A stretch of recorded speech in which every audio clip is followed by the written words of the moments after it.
আসসালামু আলাইকুম ওয়া রাহমাতুল্লাহি ওয়া বারাকাতুহু নাহমাদুহু ওয়া নুসাল্লি ওয়া নুসাল্লিমু আলা রাসূলিহিল কারীম আম্মা বাদ। সম্মানিত দর্শক শ্রোতা, আমন্ত্রণ জানাচ্ছি দারুস সুন্নাহ ইন্টারন্যাশনাল মাদ্রাসা নিবেদিত আলোকিত রমজান অনুষ্ঠানে। দর্শক, পুরো অনুষ্ঠান জুড়ে রয়েছে আমি মুফতি মোহাম্মদ সিদ্দিকুর রহমান সরকার। আজ অত্যন্ত গুরুত্বপূর্ণ একটি বিষয় নিয়ে আলোচনা করব, সেটি হচ্ছে বদর দিবস ও বদর সাহাবীদের মর্যাদা। এ বিষয়ে যারা আলোচনা করবেন, চলুন তাদের সাথে আপনাদের পরিচয় করিয়ে দিই। আমার ডান পাশে আছেন আপনাদের সকলের পরিচিত মুখ, বিশিষ্ট আলেমে দ্বীন, বিশিষ্ট মিডিয়া ব্যক্তিত্ব হযরত মাওলানা মুফতি মোহাম্মদ শফিউল আলম। আসসালামু আলাইকুম রহমতুল্লাহি ওয়া বারাকাতুহু। আমাদের সাথে আরও আছেন আপনাদের সকলের পরিচিত মুখ, তরুণ আলেমে দ্বীন হযরত মাওলানা মুহাম্মদ মুফতি সাইফুর রহমান সাইদি। আসসালামু আলাইকুম ওয়া রাহমাতুল্লাহি ওয়া বারাকাতুহু। ওয়ালাইকুম সালাম ওয়া রাহমাতুল্লাহি ওয়া বারাকাতুহু। আপনারা দুজন কেমন আছেন? জি আলহামদুলিল্লাহ। শেখ, আপনি কেমন আছেন? আলহামদুলিল্লাহ। আপনারা দুজনকে স্বাগত আমাদের স্টুডিওতে। দর্শক, আল্লাহ সুবহানাহু ওয়া তাআলা এই পৃথিবীতে রাসূল করিম সাল্লাল্লাহু আলাইহি ওয়াসাল্লামকে পাঠিয়েছেন রহমত হিসাবে। আল্লাহ নবী মক্কার জমিনে 13 বৎসর ইসলামের দাওয়াত দিয়েছেন। শত কষ্ট, নির্যাতন, অত্যাচার সহ্য করেও আল্লাহর নির্দেশে তিনি মদিনায় গেলেন।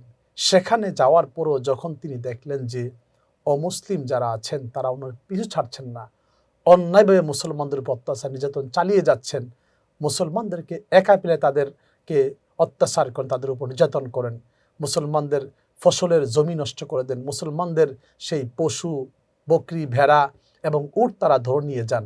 শেষ মুহূর্তে যখন দেখলেন যে সমস্ত অমুসলিমরা মুসলমানদেরকে নিশ্চিহ্ন করার জন্য তারা এক হয়েছেন এবং মদিনার সমস্ত মানুষের বিরুদ্ধে তারা যুদ্ধ ঘোষণা করলেন, তখন আল্লাহ তাআলা বললেন যে নবীজি, আর দেরি নয়, তাদেরকে আপনি এবার ডিফেন্স করবেন। এবার তারা যখন আসবে তাদেরকে অবশ্যই আপনার ভয় পাবেন না, আমি আল্লাহ সুবহানাহু ওয়া তাআলা আপনার সাথে রয়েছি।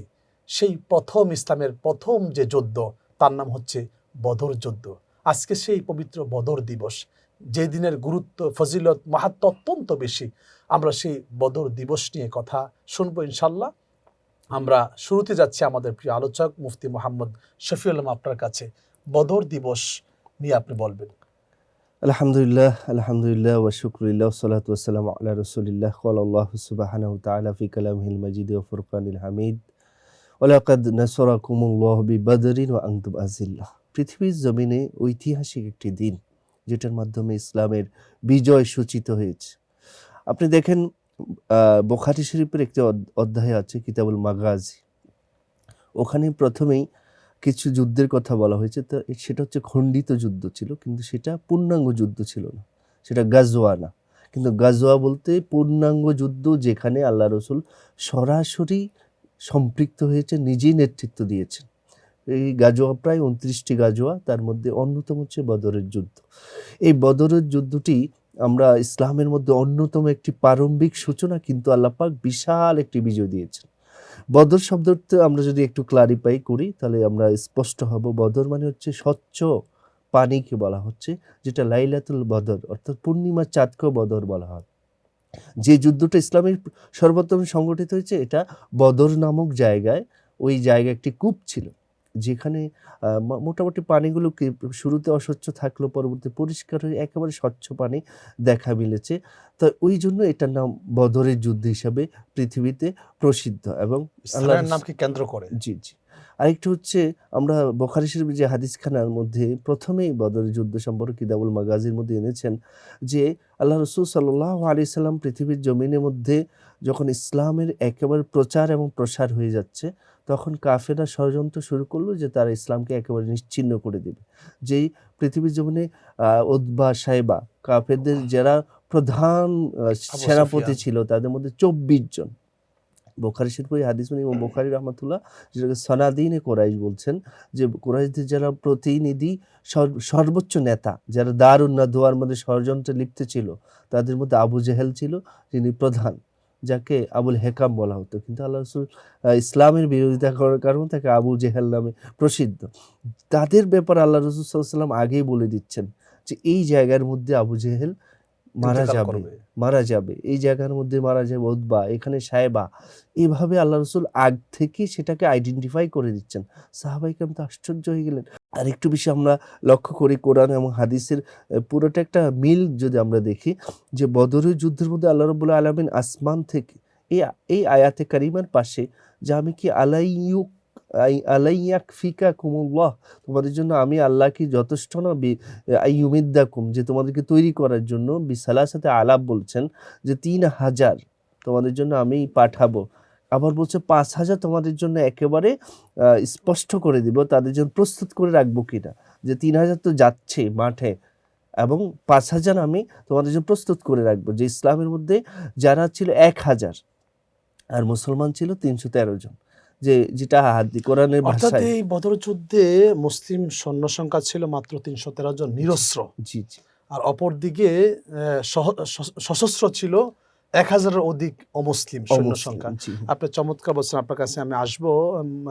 মাওলানা সাইফুর রহমান সাইদি, আপনি বলবেন যে এই বদর যুদ্ধের কারণ কি ছিল আসলে? বদরের যুদ্ধ একটি ঐতিহাসিক যুদ্ধ।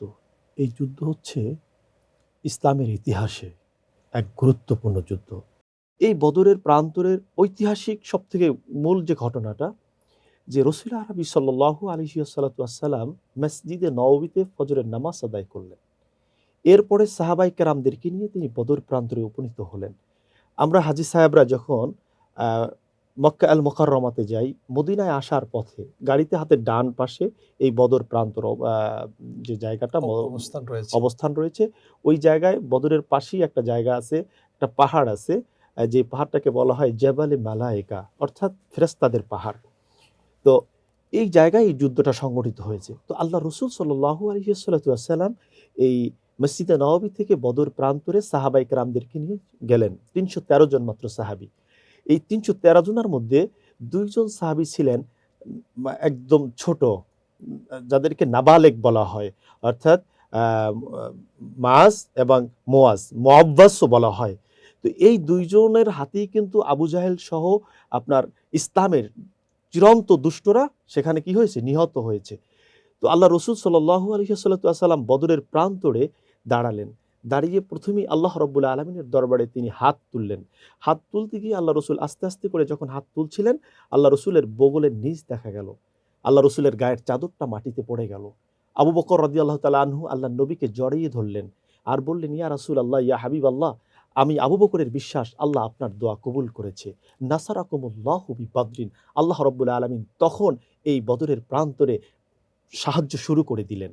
সাহায্য তো প্রথম থেকেই করেছেন, কিন্তু তখন এই আয়াতের অবতীর্ণ হয়। আল্লাহ রাব্বুল আলামিন মুসলমানদের সঙ্গে আছেন, মুসলমানদেরকে সহযোগিতা করেন, এবং যদি বিধর্মী কাফের মুশরিকরা আল্লাহর সাথে যদি কেউ অস্ত্র ধরতে চায়, আল্লাহর সামনে যদি কেউ বেয়াদবি করতে চায়, আল্লাহ রাব্বুল আলামিন এই ৩১৩ জন মুসলমানকে আল্লাহ রাব্বুল আলামিন তার গায়বী খাজানা দ্বারা ফেরেশতাদেরকে পাঠিয়ে মুসলমানদেরকে বিজয় দান করেন। এজন্যে এটাকে বলা হয় বিজয় মাস, এই রমজান মাস। আরেকটি কথা হলো, এই বদর সংগঠিত হয়েছে রমজান মাসে। সাহাবায়ে কেরাম তো এমনিতেই হচ্ছে ৩১৩ জন, তার মধ্যে সাহাবায়ে কেরাম হচ্ছে ক্ষুধার্ত, অর্থাৎ তারা ছিলেন রোজাদার। এই রোজাদার থেকেও এমনভাবে যুদ্ধ করেছেন যে সেই ছোট নাবালেক ছেলের হাতে আবু জাহেলের মতন সেই দুষ্ট পাপিষ্ট মানুষটা নিহত হয়েছে। তো এই জন্যে এই বদরের প্রান্তরে আল্লাহ রাব্বুল আলামিন যে মুসলমানদেরকে বিজয় দান করলেন, এবং সেই বিজয় আজকে ঐতিহাসিক বিজয়ে পরিণত হয়েছে, এবং মুসলমানদের বিজয়ের মাস হলো মাহে রমাদান মাস। আমরা এই বদর যুদ্ধ থেকে শিখতে পেরেছি। চমৎকার বলছেন মুফতি শফিউল আলম। আপনি বলবেন যে এই বদর যুদ্ধের ফলাফলটা আসলে কি, আপনার কাছ থেকে জানবো। তবে বিরতির পর সুপ্রিয় দর্শক শ্রোতা, আপনারা দেখছেন দারুস সুন্নাহ ইন্টারন্যাশনাল মাদ্রাসা নিবেদিত আলোকিত রমজান। নিচ্ছে ছোট্ট একটি বিরতি, আমাদের সাথেই থাকুন। ফিরছি আমরা কিছুক্ষণের মধ্যে ইনশাআল্লাহ।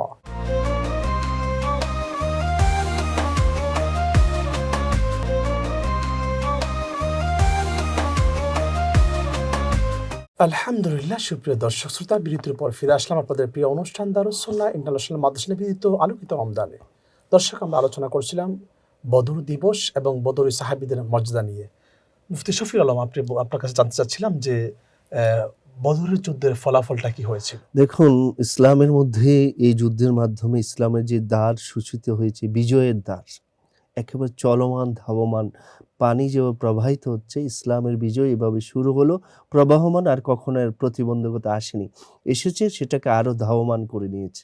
যেমন হযরত ওমর ইবনুল খাত্তাব, আবু বকর সিদ্দিক রাদিয়াল্লাহু আনহু, ওনার ইসলাম পুরো পৃথিবীর মধ্যে ছড়িয়ে ছিটিয়ে দিয়েছেন। বদর যুদ্ধে কোনো মুসলমান শাহাদাত বরণ করেছেন কিনা?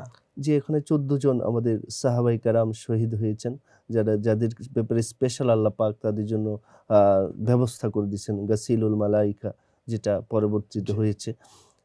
এই যে 14 জন যারা হয়েছেন জি। শহীদ, এবং আরেকটি হচ্ছে এই ফলাফল যেটা আপনি জানতে চেয়েছেন।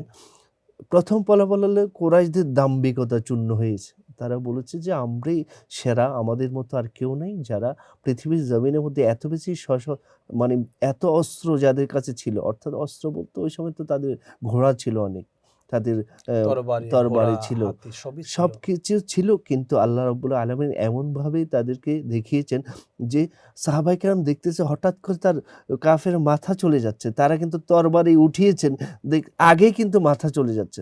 তারা অবলোকন করলেন যে সেখানে ফেরেশতারা এমনভাবে সহযোগিতা করছেন যে তারা 1000 আর ওইদিকে ফেরেশতারা 3000 এসে ওদেরকে অটোমেটিক তাদের হত্যা করে ফেলছে। মানে ভূমিধস দিয়ে দিয়েছেন। তাহলে সেটাকেই আল্লাহর পক্ষ থেকে সাহায্য। আর এটার মাধ্যমে ফলাফল যে ধৈর্য, ধৈর্যের কারণে এই ফলাফল এসছে। আর ধৈর্যের মাধ্যমে বিজয় আসবে। আল্লাহ রাসূল সাল্লাল্লাহু আলাইহি ওয়াসাল্লাম সেটা আল্লাহর কাছে দোয়া করেছেন। এটা বিজয়টা এইজন্যই সূচনা হয়েছে রাসূলের দোয়ার মাধ্যমে। আপনি চমৎকার বলছেন। মুফতি সাইদুর রহমান সাইফি, আপনি বলবেন যে এই বদর যুদ্ধে মুসলিম সৈন্য সংখ্যা এবং অমুসলিম সৈন্য সংখ্যা, পাশাপাশি মুসলিম কতজন শাহাদাত বরণ করলো, অপরপক্ষে অমুসলিম কয়জন মৃত্যুবরণ করলো?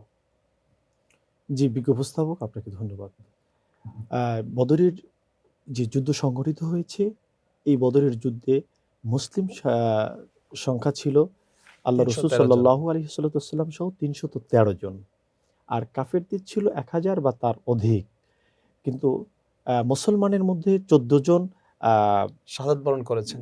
সাহাবায়ে কেরাম শাহাদাত বরণ করেছেন, আর কাফেরদের মধ্যে 70 জন নিহত হয়েছেন, ৭০ জন বন্দী হয়েছেন। বন্দীও হয়েছেন। তো এখানের সবচেয়ে গুরুত্বপূর্ণ যে বিষয়টি, সেটি হলো যে আল্লাহ রাব্বুল আলামিন এই বদর দিবসের মাধ্যমে, এই বদরের যুদ্ধের মাধ্যমে আল্লাহ রাব্বুল আলামিন গোটা জাতিকে, পৃথিবীবাসীকে জানালেন, আকাশ বাতাস কুল কায়নাতকে জানালেন যে আমি আল্লাহ যেটা চাই সেটাই হচ্ছে চিরসত্য, সেটাই হচ্ছে চূড়ান্ত। আর আল্লাহ রসুল সাল্লাল্লাহু আলাইহি ওয়াসাল্লাম আল্লাহ রাব্বুল আলামিনের দিকে এমনিভাবে দোয়া করছিলেন।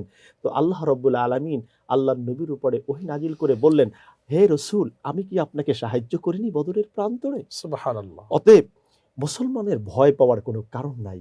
লা ঈমান তাহজান হতে হবে। ইন্নাল্লাহা মা'না। মুসলমান কাউকে ভয় করবে না, মুসলমান ভয় করবে কেবলমাত্র একমাত্র আল্লাহ রাব্বুল আপনি আলামিনকে। সঠিক বলেছেন, আপনাকে ধন্যবাদ মুফতি শফিউল আলম। এই যে ৩১৩ জন সাহাবী বদরী, তাদের মর্যাদা ফজিলত কতটুকু রয়েছে? যে মহতারাম চমৎকার একটি প্রশ্ন উত্থাপন করেছেন। ৩১৩ জন সাহাবীর কথা আল্লাহ রাসূল সাল্লাল্লাহু আলাইহি সাল্লাম স্পষ্ট হাদিসে, সুনান আবু দাউদ শরীফের হাদিস, তিনি বলছেন যে ক্বালা নবী সাল্লাল্লাহু আলাইহি ওয়াসাল্লাম ইন্নাল্লাহ ইত্তালা আলা আহলিল বদর ওয়া ক্বালা ই'মালু মা শি'তুম কাদ গাফারতু লাকুম। স্পষ্ট আল্লাহ রাব্বুল আলামিন হাদিসে কুদসির মধ্যে বলছে, আল্লাহ রাসূল বলছেন যে আল্লাহ তাআলা বদরের সাহাবীদের সম্পর্কে অবগত আছেন, এবং তিনি বলছেন যে এই মালুম আসিতুম, যে কখন বলতে পারে যে তোমরা যা ইচ্ছে তা করো, আল্লাহু আকবার। এবং বলছেন কাদ গাফারতু লাকুম, আমি তোমাদের সকল গুনাহ মাফ করে দিয়েছি। আল্লাহু কারণ আকবার। সাহাবায়ে কেরাম হচ্ছে মাহফুজ, এখানে একটা আকীদার বিষয় আছে, বিশ্বাস। নবীরা হচ্ছে সমস্ত মাসুম, নবগণ মাসুম, আর নিষ্পাপ, সমস্ত আর সাহাবীগণ হচ্ছে সাহাবা মাহফুজ। মাহফুজ। আল্লাহ সেটা সংরক্ষণ করেন, ওনাদেরকে জান্নাতি ঘোষণা করে দিয়েছেন বদরি সাহাবীদেরকে, এবং যারা দুনিয়ার জমিনে ছিল তাদেরকেও জান্নাতি ঘোষণা করেছেন। দেখেন, তাদের মধ্যে একজন ছিল হাতেব বিন আবি বালতা রাদিয়াল্লাহু তাআলা আনহু, যিনি আল্লাহ রাসূল সাল্লাল্লাহু আলাইহি ওয়াসাল্লাম যে মক্কা বিজয় করবেন ওটার গোপন একটি সংবাদ কুরাইশদের একটা চিঠির মাধ্যমে একজন মহিলার মাধ্যমে পৌঁছে দেওয়ার জন্য তিনি চেষ্টা করেছেন। অর্থাৎ এটা ওই বিষয়। তখন এটা সংবাদটা আল্লাহ রাসূল কাছে পৌঁছে গেছে, আল্লাহ রাব্বুল আলামিন ওহী পাঠালেন। ওমর রাদিয়াল্লাহু তাআলা অন্যান্য সাহাবায়ে কেরামকে দিয়ে তাকে ধরে নিয়ে আসলেন, ওই চিঠিটা পেয়ে গেলেন। তখন ওমর রাদিয়াল্লাহু বলছে, আপনি বলেন, আমি তাকে হত্যা করে ফেলি। তখন আল্লাহ রাসূল বলছেন, না, উনি হচ্ছে বদরি সাহাবী, উনি এটা খতায় ইজতিহাদি হয়েছে, অর্থাৎ গবেষণার মধ্যে ওনার এটা একটা ভুল ধরা হচ্ছে। ভুল বলতে তাদের অর্থাৎ জাল্লাত হয়েছে, অর্থাৎ আমরা চলতে গেলে যেমন পিচ্ছিল জায়গায় আমি ইচ্ছা করে পড়তে চাই না, কিন্তু পড়ে পদস্খলন যাচ্ছে, হয়ে যায়। যেটা আপনি চমৎকার বলেছেন মুফতি সাইফি। আপনি একটু বলবেন আমাদেরকে যে এই যে বদর যুদ্ধ যে ৩১৩ সাহাবী, ওনাদেরকে নিয়ে কোনো উসিলা নিয়ে দোয়া করতে পারে কিনা, বা ওনাদের কোনো এই ৩১৩ কোনো ফজিলত আছে কিনা? যে বিজ্ঞ উপস্থাপক, আপনি অত্যন্ত চমৎকার একটি বিষয় চয়ন করেছেন। অবশ্যই অবশ্যই বদরি সাহাবাদের উসিলা দিয়ে দোয়া করা জায়েজ আছে। আপনাকে মনে রাখতে হবে, হাজী সাহেবরা যখন ওয়াজ করতে যায় মক্কা আল মুকাররমায়, আরাফার ময়দানে জাবালে রহমত, অর্থাৎ আদম আলাইহিস সালাতু আসসালাম যেই পাহাড়ে বসে কেঁদেছেন, দোয়া করেছেন, এবং নবী আলাইহিস সালাতু আসসালাম আদম আলাইহিস সালামের উসিলা দিয়া দোয়া করেছেন। তো আল্লাহ রব্বুল আলামিন আদম আলাইহিস সালামের দোয়াকে কবুল করেছেন এবং আদম আলাইহিস সালাতু আসসালামকে আবার পূর্বের ন্যায় তার সকল কিছু আল্লাহ রব্বুল আলামিন ফিরিয়ে দিয়েছেন। তেমনিভাবে শুধুমাত্র বদরি সাহাবা নয়, আপনি আউলিয়ায়ে কেরামের উসিলা দিয়াও দোয়া করতে পারবেন। তবে আউলিয়ায়ে কেরামের কাছে কিছু চাওয়া যাবে না, তাদের উসিলা দিয়া দোয়া করলে আল্লাহ রব্বুল আলামিন অনেক অনেক খুশি হয়ে যান।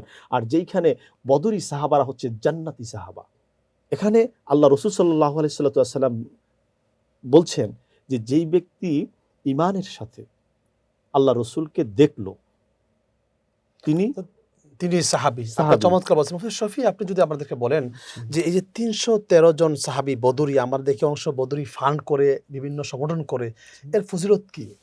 অর্থাৎ আপনি একটা মহিমান্বিত নাম নিয়ে যখন করেন সেটার মধ্যে বরকত হয়। আপনি দেখবেন আগে বিভিন্ন এই যে দোকানগুলোর মধ্যে যারা মহিমান্বিত আল্লাহর খালেস বান্দা তাদের নামগুলো ব্যবহার করে, কারণ এই নামের মধ্যে বরকত আছে। কারণ কিয়ামতের ময়দানে যেভাবে তার সন্তানকে তার বাবার সাথে ভালো নামের সাথে ডাকবে, এই নামের মধ্যে কিন্তু অনেক ফজিলত রয়েছে। ৩১৩ জনের ব্যাপারে আল্লাহ রাব্বুল আলামিন যে সুসংবাদ দিয়েছেন, একটা হলো আমভাবে সুসংবাদ দেওয়া। সাহাবীদের মধ্যে কিছু ডিফাইন করেছেন, কিছু যেমন বদরি সাহাবী বলছেন, এটা কিন্তু স্পেশাল একটা বিষয়, যেটার মাধ্যমে দোয়া করলে আল্লাহ পাক কবুল হয়। এটা মুজাররাব, পরীক্ষিত। কারণ এই ৩১৩ জন সাহাবীর নাম দিয়ে কেউ যদি দোয়া করে, আল্লাহর কাছে প্রার্থনা করে, এটা পরীক্ষিত একটি দোয়া।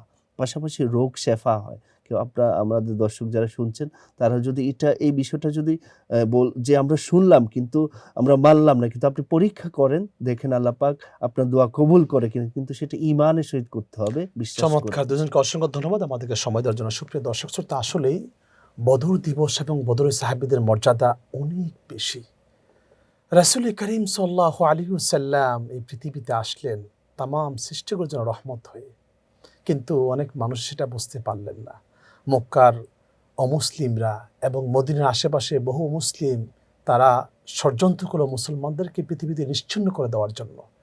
কিন্তু আল্লাহর নবী সমস্ত সাহাবীদেরকে নিয়ে যখন মাশওয়ারা করলেন, সাহাবী বললেন, ইয়া রাসূলুল্লাহ, ইয়া হাবিব আল্লাহ, মুসা আলাইহিমুস সালামকে অন্য নবীদেরকে তার উম্মত বলেছেন, আপনি যে যুদ্ধ করুন, আমরা পারবো না। কিন্তু ওগো নবীজি, আমরা সাহাবী যারা আছি, আমাদের শরীরে বিন্দুমাত্র রক্ত থাকলেও আমরা আপনাকে ছেড়ে যাব না। আপনার সাথে আমরা জিহাদে অংশগ্রহণ করব এবং আল্লাহর সন্তুষ্টি অর্জনের জন্য আমাদের জীবনকে দিয়ে দিব। ঈমান শক্ত থাকার কারণে, পাকাপোক্ত ঈমানের কারণে আল্লাহ সুবহানাহু ওয়া তাআলা মুসলমানদেরকে বিশাল বিজয় দিলেন এবং এর মাধ্যমেই সারা বিশ্বে ইসলামের পতাকা উঠতে লাগলো, ইসলামের পথ উন্মুক্ত হয়ে গেল এবং মুসলমানগণ বুঝতে পারলেন যে যদি নিয়ত ঠিক থাকে, আল্লাহর উপর ভরসা থাকে, তাহলে অল্প মানুষের মাধ্যমেও কিন্তু বিজয় লাভ করা সম্ভব। সেই বদরি সাহাবীদের যদি আমরা উসিলা নিয়ে আল্লাহর কাছে দোয়া করি, আল্লাহ তাআলা সেই দোয়া কবুল করবেন। তাদের অনুসরণ করব, তাদের সম্পর্কে আমরা আরও বেশি জানবো। আল্লাহ সুবহানাহু ওয়া তাআলা আমাদের সবাইকে বদরি সাহাবীদের উসিলায় আমাদের জীবিত মৃত সকলের জীবনের গুনাহগুলি আল্লাহ তাআলা মাফ করে দিক এবং ওনাদের অনুসরণ করার তৌফিক দান করুক, এই আশা ব্যক্ত রেখে আজ এখানেই বিদায় নিচ্ছি। দেখা হবে আগামীকাল একই সময় একই অনুষ্ঠানে। সেই পর্যন্ত সকলে ভালো থাকবেন, সুস্থ থাকবেন, আর অবশ্যই বিজয় টিভির সাথেই থাকবেন। আল্লাহ হাফেজ।